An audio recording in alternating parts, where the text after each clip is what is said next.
मानसिक तणावावर विजय कसा मिळवावा या सिरीजमधील ही पुढची व्हिडिओ. डोक्यामध्ये असण्यापेक्षा पेपरवर असलेले चांगले.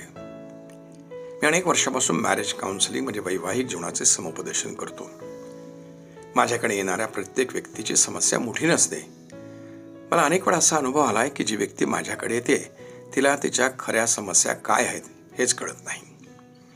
मी त्या व्यक्तीला सांगतो की तुझ्या ज्या काही समस्या आहेत त्या सगळ्या तू पेपरवर लिही.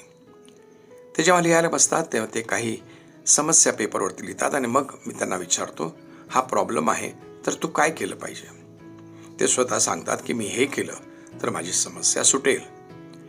मी त्यांना समस्या कशी सोडवायची याबद्दल सांगत नाही, परंतु एक गोष्ट मला दिसून आली की ज्या व्यक्तीला समस्या आहे त्या व्यक्तीला त्या समस्येतून बाहेर कसे पडायचे हे सुद्धा ठाऊक असते. फक्त कोणीतरी त्यांना मार्ग दाखवण्याची गरज असते. याचा अर्थ असा आहे की जेव्हा आपल्याला मानसिक तणाव होतो तेव्हा तो तणाव आपल्या मनाला होत असतो आणि आपल्या मनामध्ये असलेले विचार जर आपण एखाद्या कागदावर लिहून काढले तर आपल्याला दिसून येईल की समस्या लहान आहे आणि आपण काय करावे हे सुद्धा आपल्याला समजेल. माझी एक सवय आहे, जेव्हा मला मानसिक तणाव होतो तेव्हा मी एखाद्या एकांत स्थळी जातो आणि माझ्या सेलफोनवर मी माझ्या समस्या लिहायला सुरुवात करतो आणि त्याचबरोबर ती समस्या सोडवण्यासाठी मी काय केलं पाहिजे हे सुद्धा लिहितो.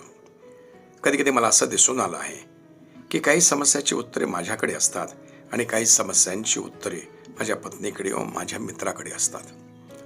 हे केल्यामुळे मला समस्या काय आहे अत्यंत स्पष्टपणे कळते आणि बऱ्याचशा समस्या दूर होतात व मानसिक तणाव कमी होत असतो.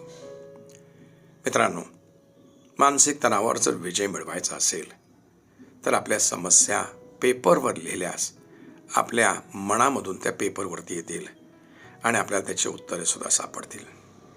जरूर करून पहा, मी सांगतो ते. टेंशन लेने का नहीं और टेंशन देने का भी नहीं.